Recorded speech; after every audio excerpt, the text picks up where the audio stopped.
Hi everyone, we are now in lesson 3. Be informed, be safe. Okay, doing exercise should be safe. Performing exercises and other physical activities require information about safety and proper etiquette. This may help hopefully result in preventing injuries and accidents. Okay, if we know about information on safety and proper etiquette, of course, we are away from injuries and accidents. That's why we uh, have this lesson for us to be guided on what should be done and what should be uh, not done during activities or such vigorous activities. Okay, in this lesson, we will encounter words such as warm up and cool down, and we will identify how it is important in performing activities and such those um, vigorous activities and how it helps in our body to prevent any pain and muscle fatigues. Okay, the objective of this lesson is at the end of this lesson, you should be able to dapat daw ma-enumerate ninyo on the proper ways of performing an exercise. Second is ma-describe ninyo ang effects of proper exercising in our body. Okay, warm up. True or false? Exercise brings biological changes which lead to a better health. 2. Regular exercise is limited to emotional benefits. True ba ni siya or false? Kamo. Next, moods are also also improve when a person is physically active. True or false? 4. Carbon dioxide is being released by the brain that then stimulates a release of feel-good chemicals. And last, when performing a resistance exercise, we may use machines or equipment such as TRX or what we call total resistance exercise, therabands, and resistance machines. Okay, and what are those essential questions? Why it is important to have proper way of conducting physical activities and exercise. Ngano man jud kailangan ta og proper methods in conducting physical activities or proper way. Ngano man. Basically, we will learn it in this topic. The first step is knowing yourself. Of course, the physical activity readiness questionnaire or the PARQ, which I have given you in the first day that we have, we met during our class, first day of class. Have you remember that I had sent you a uh, copy of document which you have answered. Those are the physical activity readiness questionnaire and is one of the immediate way that we can use to assess whether a person is capable to do activities. The DOH recommends that Filipinos participate in moderate to vigorous physical activities for at least 30 minutes for most days of the week. Okay. Physical activities are good for our heart and it also strengthens our body. Malig-o ng atong lawas. Since physical activity is safe for most people, everyone is encouraged to participate in active lifestyle. Okay, this questionnaire will help you check. The questionnaire referring to is the physical activity readiness questionnaire. It will help you check if moderate and vigorous physical activities are safe for you. Kung naa ba kay asthma or naa ba kay hika or naa ba kay mga bali-bali sa bukog, of course, you are not safe in performing vigorous activities. That is the importance of answering honestly on the PARQ or physical activity readiness questionnaire. Put a check on the marks na box corresponds to your answer and no to all questions already. So you have answered already na. So of course, makita na nako dito if capable to do ka ba a physical activity. A vigorous or extreme physical activity. Okay, this is the example of parkour. You have actually done this. That it has your doctor told you that your conditions. If you have no blood pressure, then you have to check. And do you feel pain in your chest when you're doing daily activities? So wala man ko. Do you lose balance because of dizziness? Have you ever been diagnosed with a chronic conditions that are that's like cancer? Are you currently taking prescribed maintenance medications? Wala. Do you currently have bone joint? Wala. Has your doctor ever told you you should only engage in medical supervised physical activity? Wala. Okay. Next things to consider are there's three components. We have warm up, exercise load, and cool down. Okay. What are those tips to remember? When we say SAFE or safe, safety should be applied frequently in exercise. Pasabot, doing an exercise, every mag-exercise ka, safety should be applied. Okay.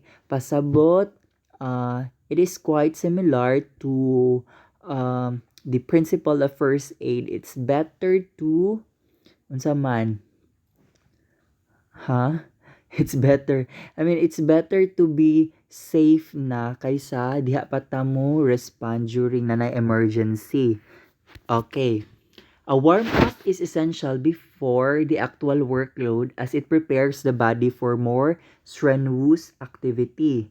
Why? It because increases blood flow to the working muscles without abrupt increase in lactic acid accumulation.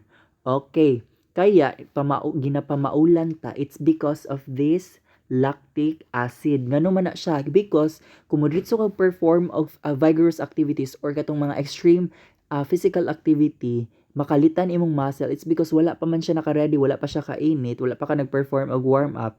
Therefore, makalitan imong muscles, mo produce siya og what we call lactic acid and mao na hinungdan nganong after activity kanang pislito nimo imong mga unod-unod good imuhang lawas na ay mga sakit-sakit or murag bunog-bunog. That's because of lactic acid. Okay.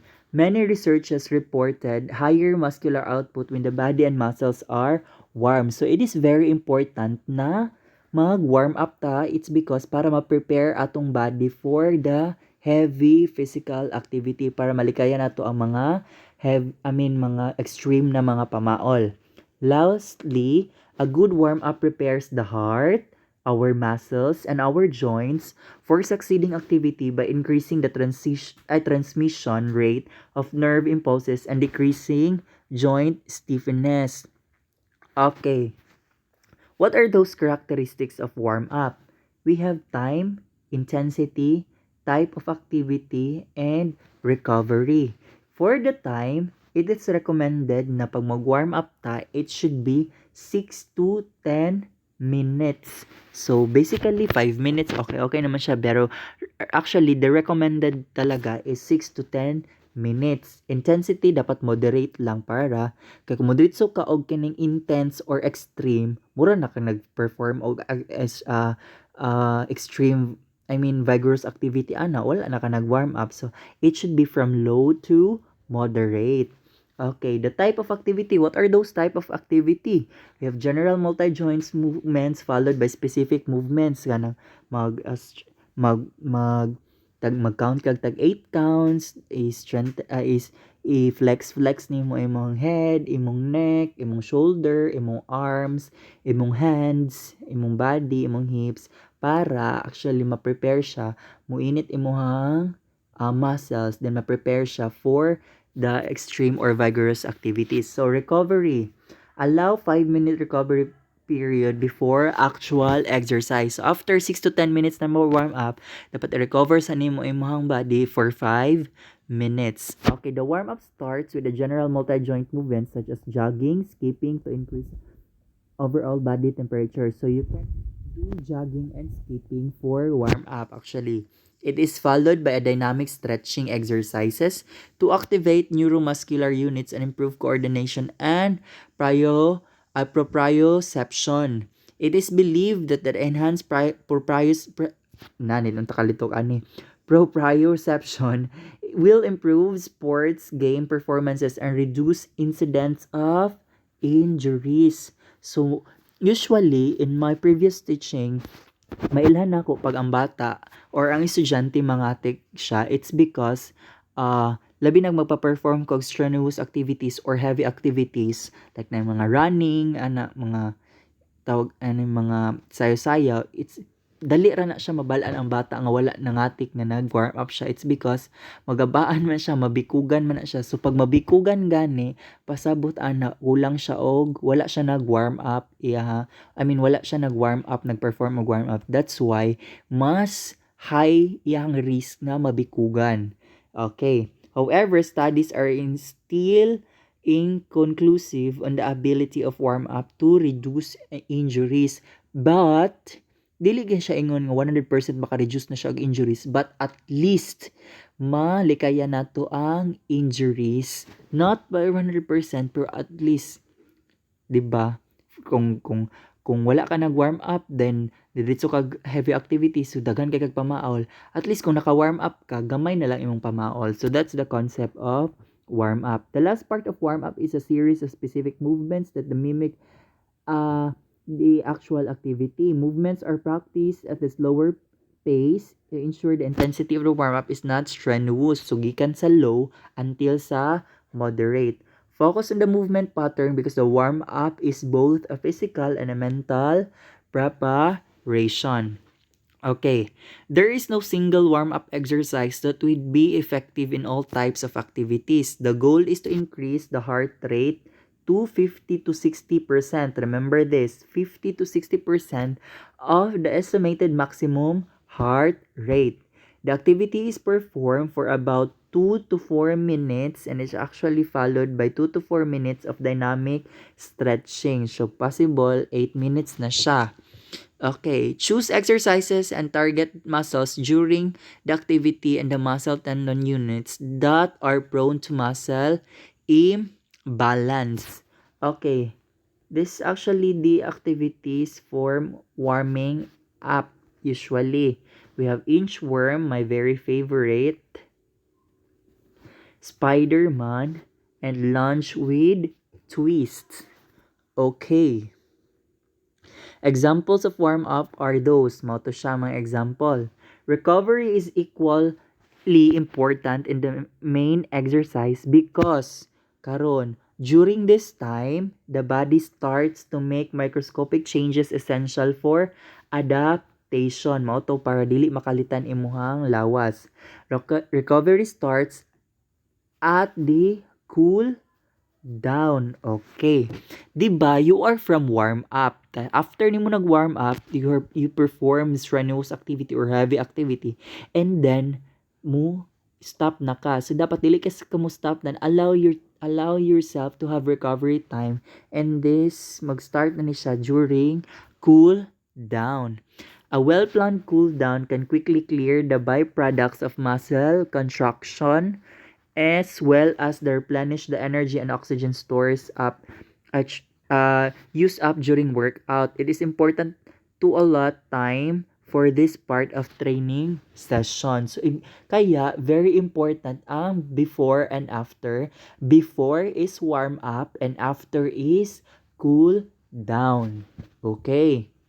The cool down bridges the period between workout and rest. So dili siya diretso dapat ka nga workout pa heavy activity. So dito ka rest, dapat moagi ka og mura gud og kanang gikan ka sa babaw tapos mo diretso ka og gikan ka sa second floor tapos mo diretso ka og first floor. So dapat moagi ka og stair pababa kay kung diretso ka ambak mapiang ka. So that's actually the concept of cool down.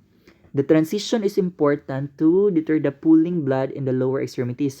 Init pa man imong blood ato gikan ka nag heavy activity. So para anong mo ingon imong mga nagikan ka nagikan ka sa gawas ay sige nagikan ka nagdula ayo sa diretso og lingkod ayo sa diretso og higda, because that's actually true, because you need to give time for yourself, for your muscle contraction to be recovered from strenuous activities because you have exceeded or used up a lot of oxygen in your body, so naghangak pa ka. So therefore, para mahinahinay o kabalik imong normal breathing or and normal circulation sa imong blood, allow yourself to perform cool down.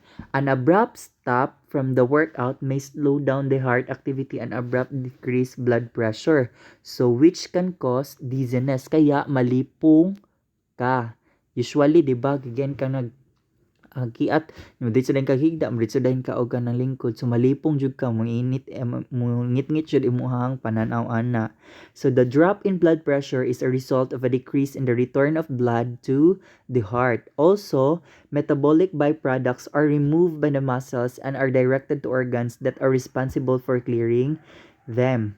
Okay, these processes, which are essential to proper recovery, rely on heart and muscle action. Without an adequate cool down, these byproducts stay in the sites where they will produce and could irritate tissue surrounding it. The sustained elevated heart rate will facilitate recovery by bringing oxygen and nutrients to the muscles. Okay, the contraction of the muscles squeezes to veins and block to the heart. Okay. Okay naman ni siya. The routine should include performing slow jog. So, pwede siya, slow jog. Gikan ka sa heavy activities, mag-jogging ka, slow jog lang, hantun mag-walking ka, until okay na imong paminaw. So, for 5 minutes, so that's, pwede siya gamiton into cool down. Pwede ka na shake, shake, shake. Okay, a light massage is encouraged during the period to facilitate the clearance of metabolic byproducts and enhance the blood flow back to the heart. Okay. Many fitness trainers recommend foam rollers to their clients or athletes. There are limited studies of effectiveness, but there are reports that it's help decrease soreness kanang mamaga imuhang muscles. And a series of static stretches should also be part of the cool down routine to release muscle tension that helps the muscle relax. So that's how important and significant is the warm up and cool down when performing a heavy activities. Okay, a cool down should be both physical and mental routine. There is less tension in the muscles when the mind is relaxed. So, etiquette and proper handling of equipment and facilities in exercise. So, unsa jud ay dapat natong buhaton o unsa ang dapat natong likayan when we are using equipment in or during exercise. Okay, on the other hand, there are some physical activities such as walking that require no specific equipment. Aside from proper conditioning of the body, acknowledging the correct equipment, the facilities, and proper handling is also required to para what? Ma-prevent nato ang injuries. Okay. Exercise equipment may range from general items of clothing to special protective suits or apparatus. The following are the essential ways and the correct use of facilities and equipment for exercise. First is, dapat daw make sure nato na ang equipment and facilities that atong ginagamit every case is essential. Katong kailangan jud nato. It is important to use the correct equipment and make sure that it is in good condition. Basig, for example, magamit ka og barbell tapos it's not in the good condition. So, pag alsa nimo, possible mabali siya and it can cause damage to yourself and even sa other facilities. And ang mas lalaan na is maigo ka or matuso ka ana. So, check first if there are any cracks or broken parts because it can cause an impact when it falls. Okay, second, when using weights, return the equipment to its respective place. So kung mag-gym mo, magdamit mo og mga dumbbells, ibalik po siya or mga plates. Kung asa ninyo siya gikuha, ibalik ninyo dito. Do not wear open-toed shoes or go barefoot in weights area. So dapat dili ka magtiniil. Observe respectfulness and avoid distracting members who are using the dumbbell rocks. Dapat dili nimo sila i-distract. It's because bugat baya na siya, magsigag tabi sa ilahan no. Na mawala sila sa focus. Possible nga mahulugan ilang tiil or mahulugan ilang kung naghigda sila, they are performing for chest contraction. So possible mahulog sa ilaha. So ikaw pa ang hinungdan. So do not distract them. Correct footwear is important even for people who do not much exercise. Shoes or boots need to fit well and provide some cushioning. Okay. Many people get blisters on their feet from footwear that didn't fit properly. So, you need to carefully select the shoe that is appropriate for your activity rather than choosing a shoe because it looks good. Dili lang kay nindot siya nga sapatos, unya gisuot-suot mo siya, unya pang na pagsuot mo dito sa gym or sa during exercise, gipamaulan, napasulutan imong tiil, so useless ang kanindot sa iyang sapatos. So, dapat comfortable ka, tama sa imong tiil, and dili lang nimo i-consider nga nindot siya. Okay. Footwear has been worn out a lot, not offer the same protection and cushioning as it did when it was new. The amount of wear will depend on how much the footwear has been worn. Old, worn out shoes need to be replaced. So, ano lang na ang life. Fourth, lastly, look up on some of the common sporting injuries and take a look at the equipment needed to help prevent them para dili na nato kabalo naman ka nga delikado na siya for ana. So dapat mag-study ka how it is used para malikayan nito ang balik-balik na incident ana nga mga butang. Okay, analyze. Suppose that you are a client or certified professional personal trainer. Answer the park and give him your assessment. So, yun, ana siya. So, kung gusto ka imong kaila gusto mag-exercise as ikaw iyang gikuha nga personal trainer, so dapat pansiron sa nimo siya og PAR-Q or physical activity readiness questionnaire para makabalo ka what are the activities nga bawal sa iya or what are the activities nga pwede niya buhaton para malikayan nato ang injuries and accidents during exercise, and malikayan nato kung naa siya sakit, mga bali-bali sa iyang lawas ma-prevent nato nga madungagan na iyang bali. So, yun ana lang siya. Okay. Draw your conclusion. What will happen if a person proceeded to high-intensity activities without conducting a warm-up? Okay. Balikan natin niha. Winning moments na Rafael Nepomuceno is widely regarded as the greatest bowler in the history of the sport. As well as being 6-time world bowling champion, he is the only athlete ever to win a championship in the 3 consecutive decades. He was the first international male bowler ever to be inducted in the prestigious International Bowling Hall of Fame and Museum. Actually, perminti na siya, gawas dyan siya sa amang board exam. And, nani siya itong SEA Games, ang dalaog katong kuan good. Itong vlog. Okay. Since we are done discussing, we'll go back here for your activity, which will be submitted next Friday. Okay. Nanapuntay activity for this. Okay. You will create a video presentation ani na kani. So, for warm-up, dapat mag-perform mo og warm-up. So, atong i-perform ang warm-up. So, these are exercises na pwede siya i-gamiton sa warm-up. So, repetition for inchworm, dapat you will perform 4 ka inchworm, tapos 4 ka Spider-Man, and 4 ka lunge with twist. Actually, you can watch video tutorials on the YouTube kung how it is performed. 4 lang ha. 4 kabuok ani. 4 and 4. Tapos, in using an equipment,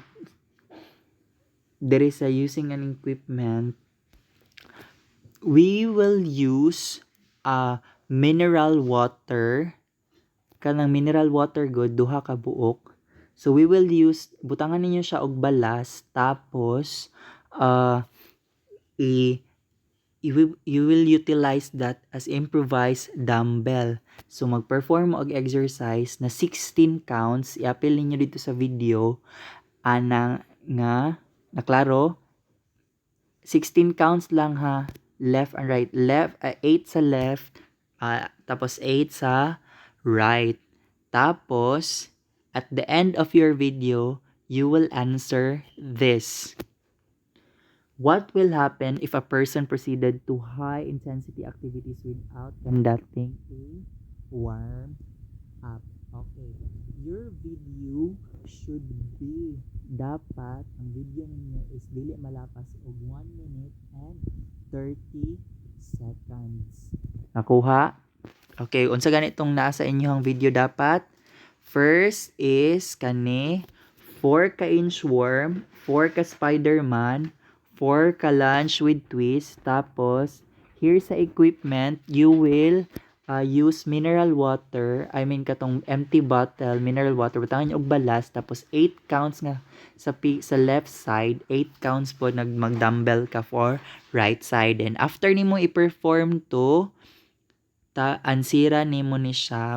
Imong ansira ni nga question imong i-answer through oral recitation. Tas, dapat dili malapas og 1 minute and 30 seconds imuhang video. So you will utilize the time. Dali lang man ni siya. Okay. Next. Wala na next. Next. Nakulwaan na. Okay. Tapos, pag naanay mag-submit sa GC, bawal mag-comment, bawal mag-reply dito og mga, for example, nag-submit inyong classmate og video, so dapat bawal na siya, magsunod-sunod naman na ang submission sa video dira, so bawal na magsige react nga, kuyawas imong video, oy sana all nindot og video, so bawal na siya. So pag nanay mag-submit og isa ka video, dapat wala na koy makit-an nga magsige pangutana dito sa GC. Kung naay mga pangutana, please i-PM na lang ko para dili layo ang tanang activities, maisa lang tanang video nga submission. Okay, that's all for today, and have a good day. You still have 1 week to create a video presentation. Friday ha. Bye everyone.